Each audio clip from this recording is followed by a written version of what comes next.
Thanks. Thanks. I'm still socking up. Oh, I gotta introduce the video. What's What is it, the 18th? Yeah, September. 18th, September 18th already. September 18th, 2024. 2024. I keep saying 2074 in my videos.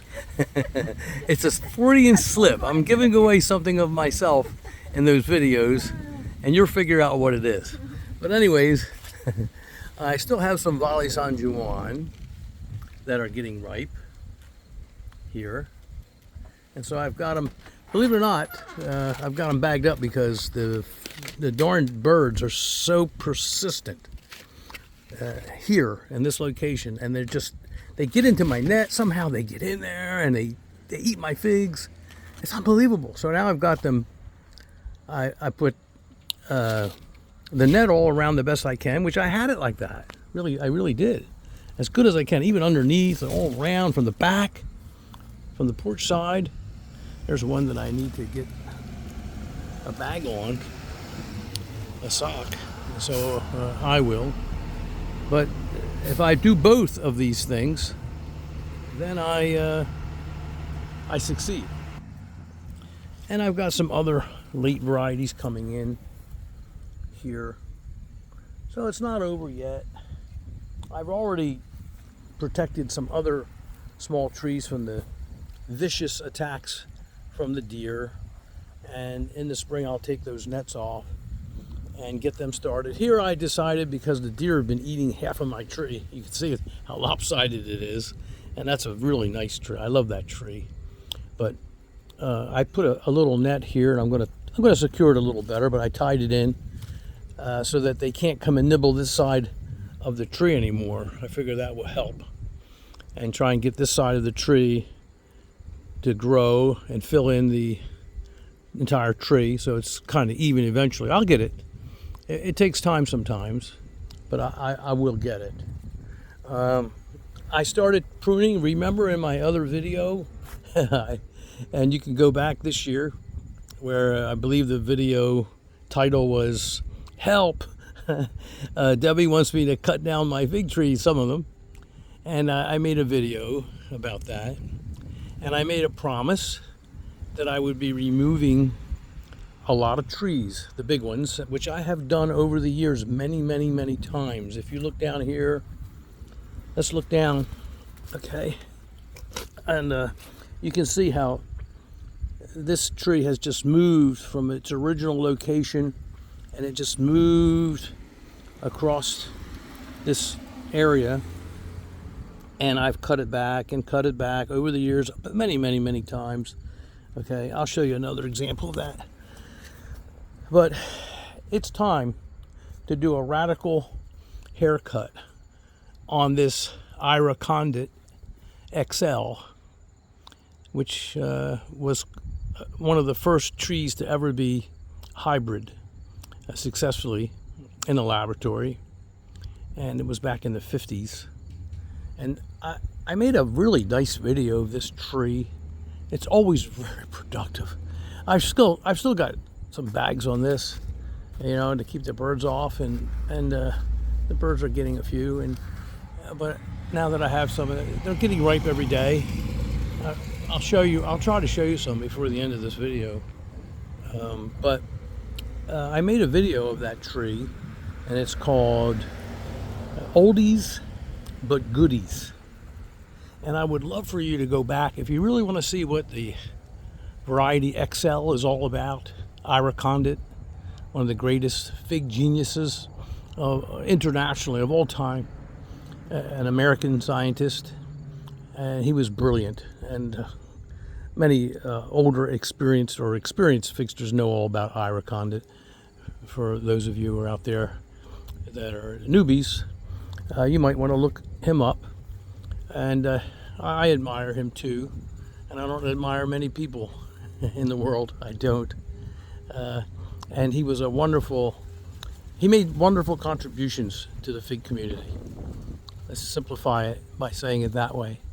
But this was one of his hybrids, and I love it, and it's been here for well over 20 years, probably about 30. It's been here for about 30 years, at least 30. because I purchased this property about 34 or 35 years ago now. 34, 35 years ago now. And I put it right away. So it could be that old. I don't want to lay claim to it any older than 30, 31, 32. I don't know. I don't keep track of those things. But it's been here a long time, and it survived all of the nematodes. I've cut it many, many times. Now see, when I cut this tree, this whole tree's coming out. I promised Debbie. And some people will say, Lou, don't do that. Please, it's a beautiful tree. And well, it is. But I've had plenty of beautiful trees that I've had to cut back for various reasons over the years. And now I have a good reason to cut this one back, because it's hogging all this space and it's making Debbie a little jittery and nervous. She wants to cut it back. So what I planned on doing, I'm going to take I forgot to bring, I didn't forget, but I just didn't have any room to bring my chainsaw down this time. So I'm going to be cutting this in the spring. I'm doing a lot of pruning now. I'm going to get into that in a minute with the Hardy Chicago, which I purchased from Mike Mechanical many years. When he first came out with Hardy Chicago, I bought that. It was probably the first year ever. And if you want a great variety that's going to produce year after year and be nematode resistant like that, that's a good one. It's not my favorite tasting of the Hardy Chicago. We used to always call Hardy Chicago. Now they say Chicago Hardy, but back then we used to all say Hardy Chicago. Doesn't matter. It's just semantics. But it's been there that whole time. So that's an original. That's one of the ones that started it all off. It really is. It is one of the originals that started it all off. And this one, the XL, is also very nematode resistant, because I have a problem here with nematodes. And so a lot of the varieties that are successful here are successful because they are nematode resistant. I'm very happy to say that my Uncle Mario's Valle San Juan, an Adriatic, it's been doing well. So it does seem to have some resistance, like Celeste, to the nematodes. And then of course my Peter's Honey over there is a sport from Cadota. That's where, it's very closely genetically related, but it's not the same. And it came out of Sicily.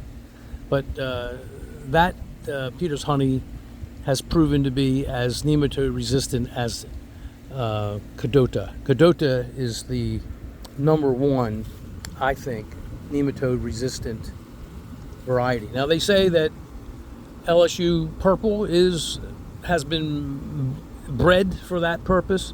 One of the purposes is to make it more nematode resistant, and they keep saying that it is, but experiments with that particular variety have proven that that's not exactly so. I'll just leave the jury out on that one. I'm going to bring that back. I gave that as a gift to my brother-in-law some years ago. He has no nematodes, and I'm going to get it back. I'm going to get some cuttings from it, and I'm going to replant it in this area. But let me get back to what I was saying. This whole tree is going to come out. It's all going to come out in the spring, because I didn't have room to bring my chainsaw down.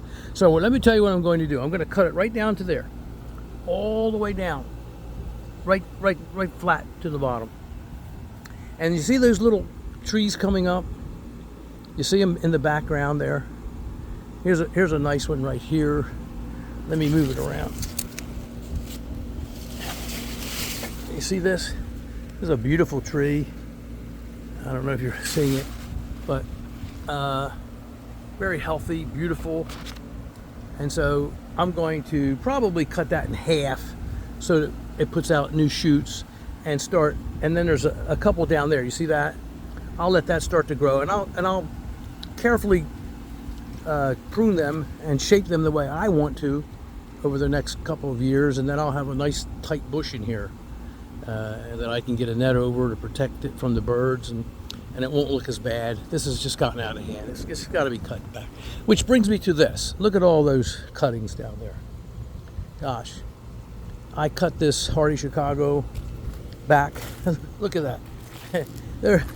I've been cutting away. I've been working out here for a while, and I've been making a lot of little cuts so I can get these in trash bags and take them away. A few bigger pieces I'll keep for firewood for next year.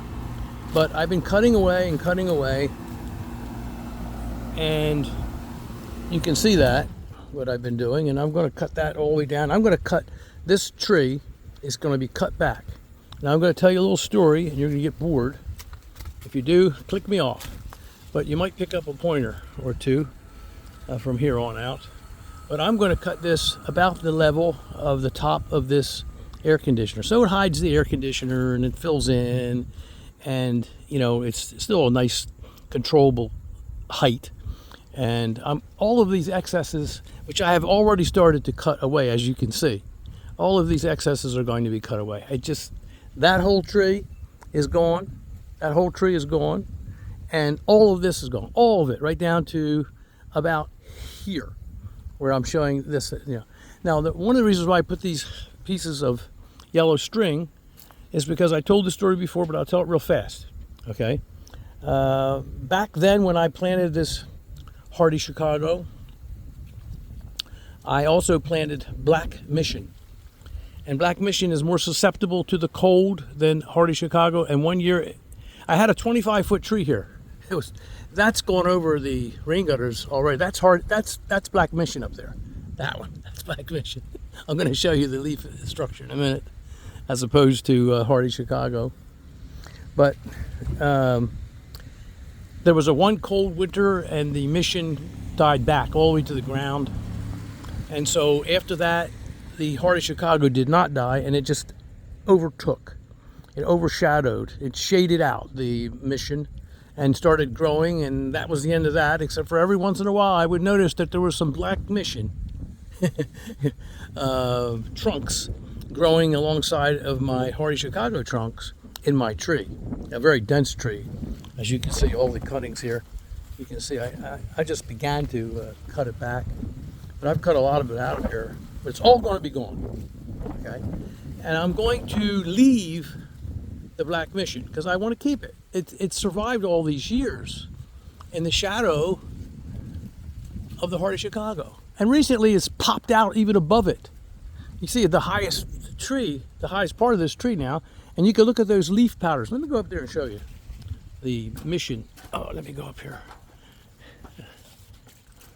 Debbie will come out in a minute. And she'll tell me, stop, get off the ladder. But let me show you these beautiful leaves. Look at this. Look at that. Let me take one of these leaves. There we go. Oh, it's beautiful. Mission is the biggest of all the fig trees. It grows the largest. It's very vigorous. It's very delicious. There's a lot of varieties out there that are confused. They have different names, but they are Mission. Many, many, many of them out there that you'll see featured on the internet. This is Mission, and you can see how very different that leaf structure is than the hardy Chicago, Mount Etna types. And this is it. It's very high. It's higher than the roof, higher than the rain gutter right now. I had it up much higher than that. I had a huge tree. It was very large, and you can see the remnants of it right here. You can see where many years ago I cut it back. Look how big that tree was. Can you imagine that as opposed to this one? Now you see how tall, how high that one is, and it's only just a little comparison to this. Nothing.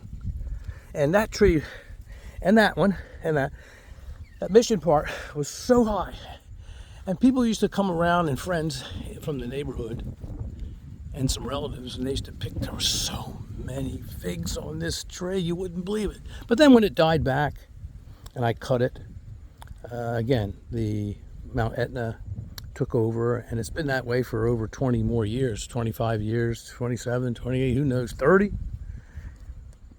But now I'm going to give it a second chance because it hasn't died back. And so I put these little yellow strings so that in the spring I don't get confused with the rest of the tree. You can even see how the texture of the bark is different than the Mount Etna. But I'm going to cut it right about there. And here's another of the Mission right here. I have it pinned back so it would be trained. I'm going to cut that too, and then I'm going to pull them all together and let it form a beautiful little tree here. And this is not, I'm going to keep this. I'm not going to cut this away. And I'm going to let the Hardy Chicago grow alongside of it this time. But that whole side's going to be Mission. That whole side's going to be Mission. And all of that up there is coming out. It's all coming out. I'm going to keep my promise to Debbie. And there's more that I'm going to do too. So, I just wanted to bring you aboard briefly and talk about what I'm up to here. I'm still getting a few figs. Now I've got to rake all these cuttings up. I painstakingly cut them with the big pruner. And now I'm going to bag them up and take them away. And in the spring I'll bring my chainsaw and take these trees right down to the ground. Most of them, most of all this in there too is going to be cleaned up. That's all going to be cleaned out right down to the ground. And I'll just let a few choice branches, a few choice trunks grow from there and continue to prune them and manage them properly. So I have, of course, the season's advanced now and it's the end really. I won't be doing very much more here except the pruning in the spring. I'll probably take a few more varieties out. Debbie wants me to take them out, so I'll probably cut them at the ground level. And we'll talk about that and we'll make videos in the spring. And we'll have fun together, all of you fixers out there that keep me company. Thank you for your visit. The wind's starting to pick up. We got another storm, another rainstorm. Rain last night, all night long. I had some beautiful figs getting ripe. And let's see, let's pull this down. Let's pull this XL down, see? I had some look how big that is. It's beautiful. I wonder if it's ready yet. Yeah, I could eat it, yeah. If I could. The rain didn't do it any favors. There we go. It's always awkward and difficult to do these things. Let's see, let's get this out of the bag. Come on, XL. Okay, it doesn't look perfect. It's been raining, it's splitting. We've got a lot of rain, but it's not ruined. Let me give it a smell test. Oh no, it's not, it's definitely good. Let me take a bite. XL, let me take a bite. It's really very delicious. It's very, very good. I wish that rain hadn't come. I can tell that it's a little water soaked, a little bit. The sugars aren't as concentrated, but still it's plenty sweet. And it's not as rich as it would ordinarily be if it hadn't rained so much recently, because we've had quite a bit of rain in the last week here. But, and all summer long really, with these remnant hurricanes. But you can tell, you can see for yourself, I think it's focused, that it's a beautiful fig. And I've got more bagged up here, and I've got some Volley San Juan that are doing really well. The birds have been getting them, but I ate a couple of them. And there's one there. Oh, that's a big one. That's nice. Let me devour the rest. I'll put it over here. Maybe Debbie would like to have that. Leave that there. Such a pretty thing, isn't it? Isn't that beautiful? Gosh, I'm gonna miss when all the figs are gone. This one's cracked. Look at that, Volley San Juan. And you know what? These bags, they're a good idea and they're a bad idea, everyone. Because, believe me, they are a contributing factor to splitting. When it's rainy and humid and wet and foggy, like here sometimes, those bags don't help because they don't dry out as fast. And so they contribute to the splitting and cracking and to the general deterioration of the fig due to the effects of the excessive rains and humidity. So it is a contributing factor. However, you would have no fig, and there you go. That's a beautiful fig. You would have no fig at all, perhaps, if you didn't put the bag, especially in this vicious environment where the birds are so aggressive, and I can't control them. So I use a combination of a net and the bags. These are my sacred figs here, my uncle's Volley San Juan. this Adriatic, which goes back to when I was a teenager or before that. When I first noticed it, I was still in high school a long time ago. Believe me, long before, trust me, a long time ago. And I've managed to keep this heirloom in the family all of these decades. And I will until I die. I promise, I make a solemn promise never to lose this variety.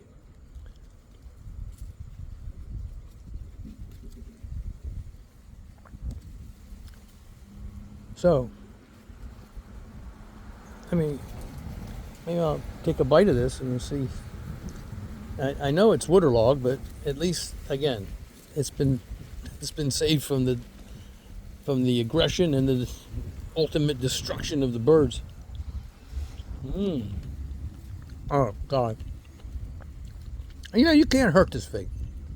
This fig is just so good. Okay, so it's a notch down from what it would be if it hadn't rained so much.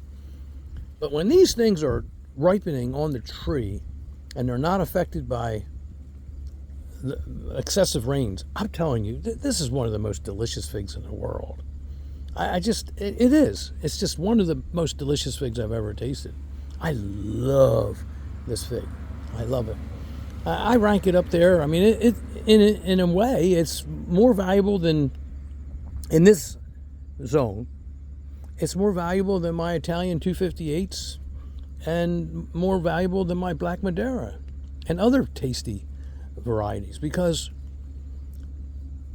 I get a crop. I get a larger crop. I mean, a lot of these get ripe and in the ground, which I prefer, in the ground. And so that has to be a factor that has to be considered. Okay? We need to really contemplate that reality.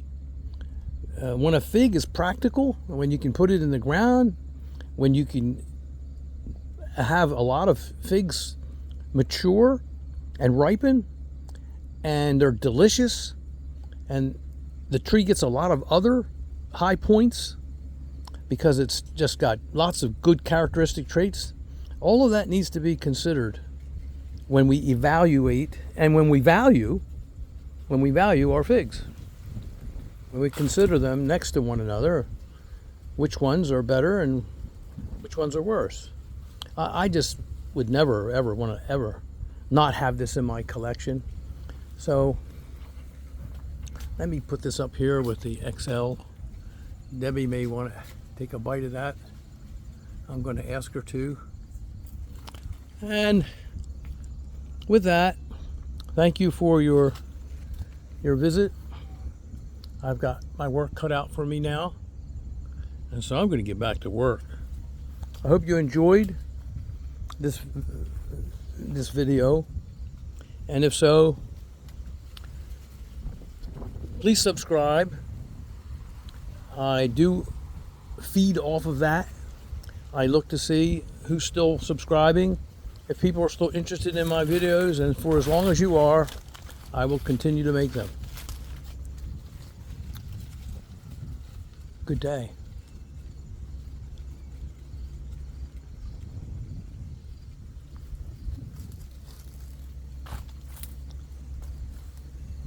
Anybody want a job?